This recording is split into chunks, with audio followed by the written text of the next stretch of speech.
الرجيم بسم الله الرحمن الرحيم সফরের নামাজ কসর করতে হয়। হাদিস 1254। হযরত আনাস রাদিয়াল্লাহু আনহু বর্ণনা বলেন, আমরা রাসূল সাল্লাল্লাহু আলাইহি ওয়াসাল্লামের সাথে মদিনায় হতে মক্কা রওনা হয়েছিলাম। দেখলাম তিনি ফজরের দুই রাকাত নামাজ পড়লেন। যতক্ষণ না আমরা মদিনা প্রত্যাবর্তন করলাম। এ সময় আনসারকে কেউ জিজ্ঞেস করল, আপনারা কি সেখানে কিছু অপেক্ষা করেছিলেন? তিনি বললেন, 10 দিন করেছিলাম। বুখারী ও মুসলিম। সফরের সময় নির্দিষ্ট না হলে নামাজ কসর হবে। হাদিস 1255। হযরত ইবনে আব্বাস রাদিয়াল্লাহু আনহু বলেন, রাসূল সাল্লাল্লাহু আলাইহি ওয়াসাল্লাম একবার এক সফর করলেন এবং সেখানে 19 দিন অবস্থান করলেন, অথচ নামাজ পড়লেন দুই রাকাত।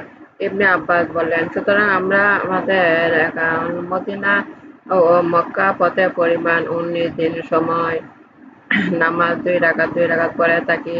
অবশ্যই যখন এটা হতে অধিক অবস্থান করি তখন 4 রাকাত করি। বুখারী। সফরে নফল নামাজ পড়তে হয় না। হাদিস 1256। তাবেঈ হযরত হাফস ইবনে আসেম বলেন, আমি মক্কা পথে ইবনে ওমর সহচর ছিলাম। একদা তিনি আমাদের যোহরের নামাজ দুই রাকাত পড়ালেন। অতঃপর নিজের আবাসে এলেন, দেখলেন কতক লোক দাঁড়িয়ে আছেন। জিজ্ঞেস করলেন, এরা কি করছে? আমি বললাম, নফল নামাজ পড়ছে। তিনি বললেন, যদি সফরের নফল নামাজ পড়তেই পারতাম তাহলে ফরজকে পূর্ণ করতাম। আমি রাসূল সাল্লাল্লাহু আলাইহি ওয়াসাল্লাম সহচর ছিলাম, দেখেছি তিনি সফরে 2 রাকাত অধিক কিছু করেননি। হযরত আবু বকর, ওমর, উসমান গনিও আমি সহচর ছিলাম, তারাও সফরে 2 রাকাতের অধিক কিছু করেননি। বুখারী ও মুসলিম। সফরে জোহর ও আসরে একত্রে পড়তে হয়। হাদিস 1257। হযরত ইবনে আব্বাস রাদিয়াল্লাহু আনহু বলেন, রাসূল সাল্লাল্লাহু আলাইহি ওয়াসাল্লাম জোহর ও আসরের নামাজ একত্রে পড়তেন যখন তিনি সফর করতেন। এরূপ তিনি মাগরিব ও এশার নামাজ একত্রে পড়তেন। বুখারী। রাসূল সাল্লাল্লাহু আলাইহি ওয়াসাল্লাম ফরজ ব্যতীত অন্য নামাজ সোয়ারি থেকে পড়তেন। হাদিস 1258। হযরত ইবনে ওমর রাদিয়াল্লাহু আনহু বলেন, রাসূল সাল্লাল্লাহু আলাইহি ওয়াসাল্লাম সফরে ফরজ ব্যতীত রাতের নামাজ আপন সোয়ারির উপর ইশারার সাথে পড়তেন। সেদিকে সোয়ারি তাকে নিয়ে চলত। এরূপ তিনি ব্যতীত সোয়ারির উপর পড়তেন। বুখারী ও মুসলিম। রাসূল সাল্লাল্লাহু আলাইহি ওয়াসাল্লাম কসরও করেছেন, আবার পূর্ণও করেছেন। হাদিস 1259। হযরত আয়েশা রাদিয়াল্লাহু আনহা বলেন, রাসূল সাল্লাল্লাহু আলাইহি ওয়াসাল্লাম সকল রকমই করেছেন, কসরও করেছেন এবং পূর্ণও করেছেন। সূরা সুন্নাহ। মুসাফিরের নফল নামাজ নিয়ে হাদিস 1260। হযরত ইমরান ইবনে ওমর রাদিয়াল্লাহু আনহু বলেন, আমি রাসূল সাল্লাল্লাহু আলাইহি ওয়াসাল্লামের সাথে যুদ্ধ করেছিলাম এবং তার সাথে মক্কা বিজয় অভিযানে হাজির হয়েছি। তিনি মক্কা 18 রাত অবস্থান করেছিলেন। সে সময় তিনি 2 রাকাত ছাড়া ফরজ নামাজ পড়তেন না। তিনি মুক্তাদিদের বলে দিতেন, হে শহরবাসীগণ, তোমরাও উঠে 4 রাকাত নামাজ পূর্ণ করো। আমরাও মুসাফির। আবু দাউদ। সফরে নামাজের বিধান। হাদিস 1261।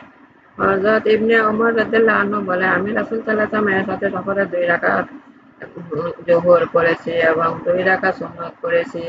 অতঃপর এক বর্ণনা আছে, হযরত ইবনে ওমর রাদিয়াল্লাহু আনহু ফজরে এবং সফরে আমি রাসূলুল্লাহ সাল্লাল্লাহু আলাইহি ওয়াসাল্লামের সাথে নামাজ পড়েছি। ফজরে পড়েছি, তার সাথে যোহরও 4 রাকাত এবং সুন্নত 2 রাকাত। আসরে পড়েছি 2 রাকাত। তারপর তিনি নবী করিম সাল্লাল্লাহু আলাইহি ওয়াসাল্লাম কোনো নামাজ পড়েননি। মাগরিব পড়েছেন। ফজরে ও সফরে সমানভাবে 3 রাকাত। এই হজর ও সফর কোনো অবস্থাতেই বেশি বা কম হয় না। তা হচ্ছে দিনের ক্ষেত্রে তিনি উহা পড়েছেন সুন্নত 2 রাকাত। তিরমিজি।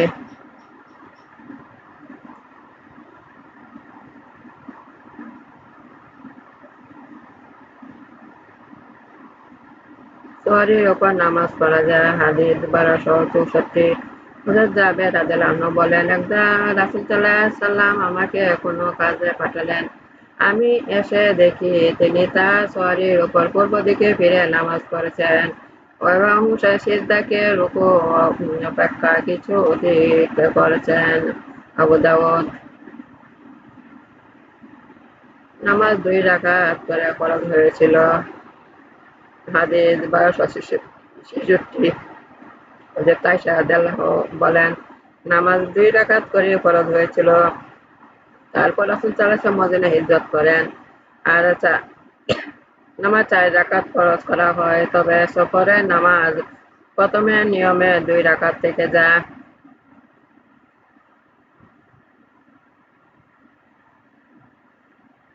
সফরে ব্যর্থে নামাজ পড়া যায়। হাদিস 1268।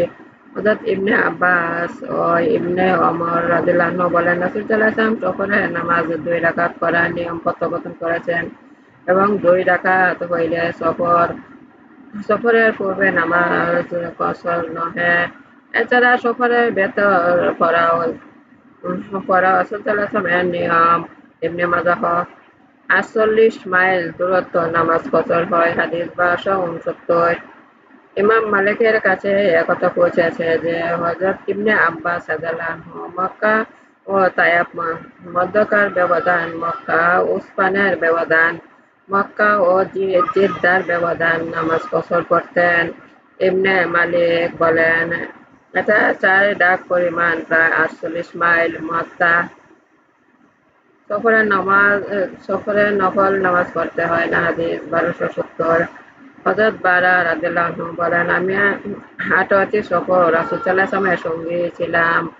কোন সফরই আমি তাকে সূর্য ঢেলে দেওয়ার পর এবং জোহরের পূর্বে 2 রাকাত নফল নামাজ ছেড়ে দিতে রেখেনি। আবু দাউদ, তিরমিজি। কিন্তু তিরমিজি বলেন হাদিসটি গরীব। জুম্মার দিন হলো উত্তম দিন। হাদিস 1273। হযরত আবু হুরায়রা রাদিয়াল্লাহু আনহু বলেন, রাসূল সাল্লাল্লাহু আলাইহি ওয়াসাল্লাম বলেছেন, এমন সকল দিন অপেক্ষা যাতে সূর্য উদিত হয়, জুম্মার দিনই হলো উত্তম দিন। জুম্মার দিনে হযরত আদম আলাইহিস সালামকে সৃষ্টি করা হয়েছে, উহাতে তাকে বেহেশতে দাখিল করা হয়েছে এবং এই দিনই তাকে সেখান থেকে বের করা হয়েছে। আর জুম্মার দিন ব্যতীত কিয়ামত কায়েম হবে না। মুসলিম। জুম্মার দিনে দোয়া কবুল হয়। হাদিস 1274। হযরত আবু হুরায়রা রাদিয়াল্লাহু আনহু বলেন, বনী করিম রাসূলুল্লাহ সাল্লাল্লাহু আলাইহি ওয়াসাল্লাম বলেছেন, জুম্মার দিনে এমন একটি সময় রয়েছে, যদি কোনো মুমিন বান্দা তা পায় এবং তখন আল্লাহর কাছে কোনো মঙ্গল প্রার্থনা করে, আল্লাহ নিশ্চয় তাকে তা দান করেন। বুখারী ও মুসলিম। জুম্মার দিনে একটি মুহূর্ত দোয়া কবুল হয়। হাদিস 1275। হযরত আবু বুরদা ইবনে মুসা রাদিয়াল্লাহু আনহু বলেন, আমি আমার পিতা আবু মুসাকে বলতে শুনেছি, তিনি বলেন, আমি শুনেছি রাসূল সাল্লাল্লাহু আলাইহি ওয়াসাল্লাম জুম্মার দিনে শেষ সময়টি সম্পর্কে বলেছেন, ইমামের মিম্বারে বসা হতে নামাজ শেষ হওয়া পর্যন্ত সময়। মুসলিম।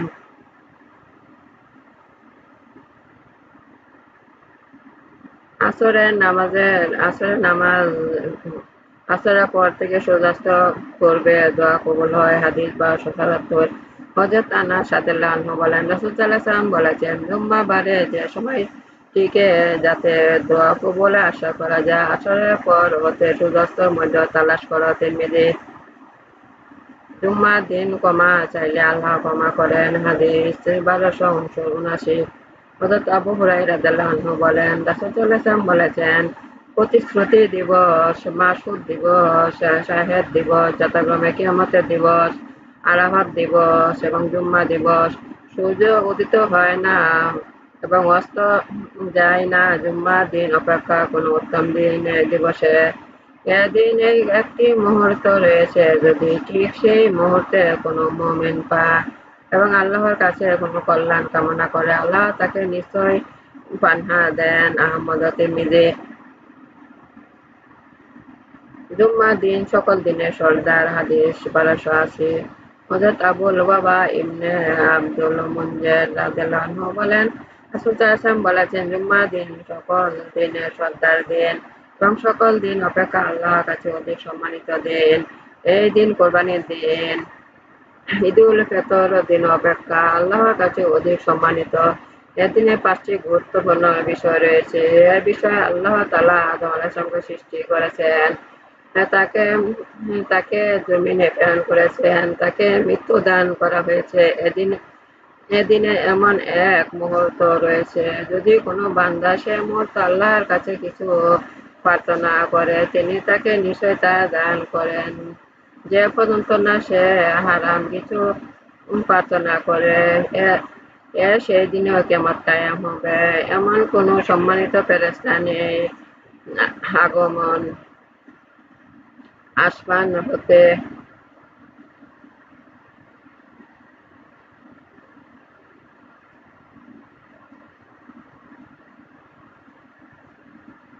নেই, জমিনে নেই, বাতাসে নেই, পাহাড়ে নেই, সমুদ্রে নেই, যে জুম্মার দিন সম্পর্কে ভীত নহে। ইবনে মাজাহ। জুম্মার অর্থ একত্রে সমাবেশ। হাদিস 1281।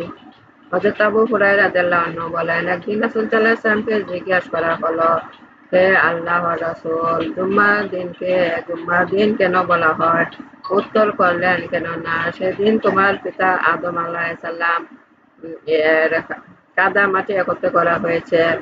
এদিনে বিশ্ব ধ্বংস সাধন জীব খুলে পুনরায় উঠানো হবে।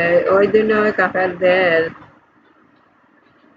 কঠোরভাবে পাকড়াও করা হবে এবং এই দিনে তিনি মুহূর্তের মধ্যে একটি মুহূর্ত রয়েছে, যদি কেউ আল্লাহকে ডাকে আল্লাহ তাকে সাড়া দেন। জুম্মার দিন বেশি করে দরুদ পাঠ করবে। হাদিস 1282। হযরত আবু হুরায়রা রাদিয়াল্লাহু আনহু বলেন, রাসূল সাল্লাল্লাহু আলাইহি ওয়াসাল্লাম বলেছেন, জুম্মার দিন আমার প্রতি বেশি করে দরুদ পাঠ করবে, কেননা জুম্মার দিন হাজিরার দিন। এদিন ফেরেশতা আল্লাহর বিশেষ রহমত নিয়ে হাজির হয়ে থাকে। তোমাদের যে কোনো দিন আমার প্রতি দরুদ পাঠ করবে, নিশ্চয়ই সে দরুদ আমার কাছে পেশ করা হবে, যে পর্যন্ত না সে অবসর গ্রহণ করবে। রাবী বলেন, আমি বললাম, মৃত্যুর পরও কি? রাসূল সাল্লাল্লাহু আলাইহি ওয়াসাল্লাম বলেন, মৃত্যুর পরও, কেননা আল্লাহ তাআলা নবীদের শরীর খাওয়াকে মাটির প্রতি হারাম করে দিয়েছেন, সুতরাং সেখানে আল্লাহর নবী জিন্দা তাকে রিজিক দেওয়া হয়েছে। ইবনে মাজাহ। জুম্মার রাতে মারা গেলে সে বেহেশতি। হাদিস 1283। হযরত আব্দুল্লাহ ইবনে ওমর রাদিয়াল্লাহু আনহু বলেন, রাসূল সাল্লাল্লাহু আলাইহি ওয়াসাল্লাম বলেছেন, কোন মুসলমান যদি জুম্মার দিনে বা জুম্মার রাতে মারা যায়, আল্লাহ তাআলা নিশ্চয় তাকে কবরের ফিতনা হতে রক্ষা করেন। আহমদ ও তিরমিজি। জুম্মার দিনে অধিক ফজিলত। 1284। হযরত ইবনে আব্বাস রাদিয়াল্লাহু আনহু হতে বর্ণিত, তিনি একদিন অদ্য আমি তোমাদের জন্য তোমার দিনকে পূর্ণ করলাম শেষ পর্যন্ত পাঠ করলেন। তখন তার কাছে এক ইহুদী ছিল। সে বলে উঠল, যদি এ আয়াত আমাদের উপর অবতীর্ণ হতো, আমরা এ আয়াত অবতীর্ণ দিনকে ঈদ বলে ঘোষণা করতাম। এটা শুনে হযরত ইবনে আব্বাস রাদিয়াল্লাহু আনহু বলেন, এটা আমাদের উপর সেই দিন অবতীর্ণ হয়েছে যেদিন একসঙ্গে 2 ঈদ হয়েছিল, জুম্মার দিন এবং আরাফাত অর্থাৎ হজের দিন। তিরমিজি। তিনি বলেছেন, হাদিসটি হাসান ও গরীব। যারা জুম্মার নামাজ পড়ে না তারা অভিশপ্ত। হাদিস 1266। হযরত ইবনে ওমর আবু হুরায়রা রাদিয়াল্লাহু আনহু বলেন, আমরা রাসূল সাল্লাল্লাহু আলাইহি ওয়াসাল্লামকে বলতে শুনেছি, তিনি মিম্বরে কাঠের উপর দাঁড়িয়ে বলেছেন, লোক হয়তো জুম্মার নামাজ তরক করা হইতে বিরত থাকবে না, হয় আল্লাহ তাআলা তাদের অন্তর উপর মোহর অঙ্কিত করে দেবেন, তারপর তারা নিশ্চয়ই গাফেলদের অন্তর্ভুক্ত হয়ে যাবে। মুসলিম।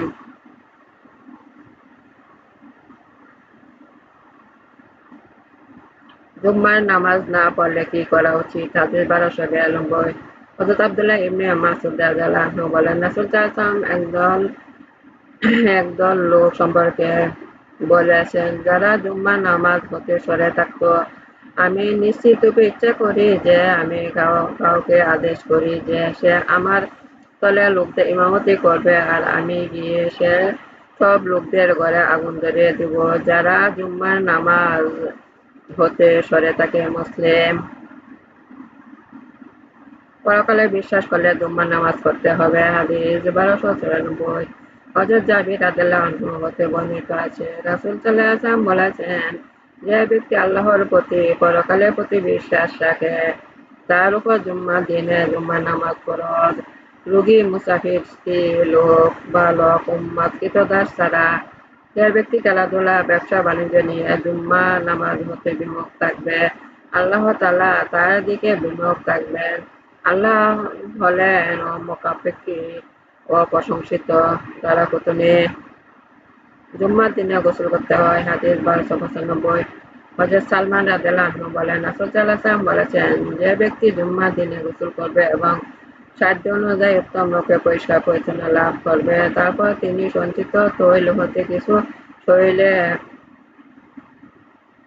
তৈল নিজের সঞ্চিত তৈল হতে নিজের শরীরে কিছু তৈল মাখবে এবং ঘরে কুশবো থাকলে কুশবো ব্যবহার করবে, তারপর মসজিদে রওনা হবে।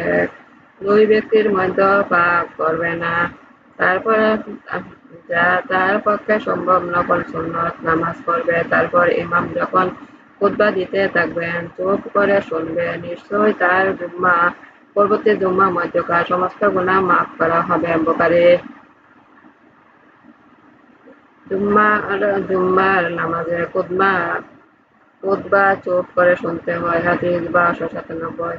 হযরত আবু হুরায়রা রাদিয়াল্লাহু আনহু বলেন, রাসূল সাল্লাল্লাহু আলাইহি ওয়াসাল্লাম বলেছেন, যে ওযু করবে উত্তম রূপে সম্পূর্ণ করবে, তারপর জুম্মা যাবে চুপ করে খুতবা শুনবে, তার এ জুম্মা হতে ওই জুম্মা পর্যন্ত গুনাহ সমূহ ক্ষমা করা হবে অধিকন্তু আরো 3 দিনের। যে ব্যক্তি খুতবার সময় কঙ্কর বালি নাড়ালো, সে অনর্থক কাজ করলো, চুপ রইল না। মুসলিম। জুম্মার দিনে ফেরেশতাগণ আগমন করেন। হাদিস 1298। হযরত আবু হুরায়রা রাদিয়াল্লাহু আনহু বলেন, রাসূল সাল্লাল্লাহু আলাইহি ওয়াসাল্লাম বলেছেন, যখন জুম্মার দিন আসে ফেরেশতাগণ মসজিদের দরজায় এসে দাঁড়ায় এবং যার পূর্বে সে আসে তা লিখে থাকেন। যে ব্যক্তি খুব সকালে আসে তার উদাহরণ হচ্ছে যে মক্কা কুরবানি করার জন্য একটি উট পাঠায়, তারপর সে তার উদাহরণ যে একটি গরু পাঠায়, তারপর আগমনকারী একটি দুম্বা, তারপর আগমনকারী একটি মুরগি, তারপর আগমনকারী যেমন একটি ডিম পাঠালো। যখন ইমাম খুতবার জন্য বের হন ফেরেশতাগণ তাদের কাগজ ভাঁজ করে লন এবং খুতবা শুনতে আরম্ভ করেন। বুখারী ও মুসলিম।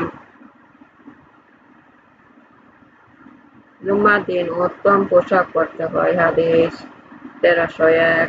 হযরত আবু সাঈদ খুদরী ও আবু হুরায়রা রাদিয়াল্লাহু আনহু বলেন, রাসূল সাল্লাল্লাহু আলাইহি ওয়াসাল্লাম বলেছেন, যে ব্যক্তি জুম্মার দিন গোসল করে এবং নিজের উত্তম পোশাক পরিধান করে এবং সুগন্ধি লাগায় যদি তার কাছে থাকে, তারপর জুম্মা যায়, সামান্য যাবার সময় মানুষের ঘাড়ে উপর লাফ দেয় না, তারপর তার পক্ষে সম্ভব নফল নামাজ পড়ে এবং যখন ইমাম খুতবার জন্য বের হন নীরবে বসে থাকে যতক্ষণ না তিনি আপন নামাজ হতে অংশগ্রহণ করেন। এটা তার জুম্মা এবং পরবর্তী জুম্মার মধ্যে যা ছিল উহার জন্য কাফারা স্বরূপ হবে। আবু দাউদ। আমার নামাজ, আমার উপাসনা, আমার জীবন, আমার মন সব আল্লাহর রহমে আল্লাহর ছাত্র সমর্পণ করেছি। হে আমার রব, আমাকে আল্লাহর আইনগত বানান, রাসূলের আনুগত্য বানান, আল্লাহর উপদেশ পালন করতে শক্তি দান করুন, দুনিয়াতে কল্যাণ দান করুন, দুর্যোগের অগ্নি হতে আমাদের রক্ষা করুন। আমার প্রিয় নবী হযরত মুহাম্মদ সাল্লাল্লাহু আলাইহি ওয়াসাল্লাম এর উসিলা আমাদের জীবনের গুনাহ ক্ষমা করুন। আল্লাহ আমার অবলম্বন, আল্লাহ আমার অবলম্বন, আল্লাহ আমার অবলম্বন, আল্লাহ আমার অভিভাবক, আল্লাহ আমার অভিভাবক, আল্লাহ আমার অভিভাবক। আমার ভিডিওগুলো আপনি একটু বেশি করে শেয়ার করুন, বেশি করে সাবস্ক্রাইব করুন।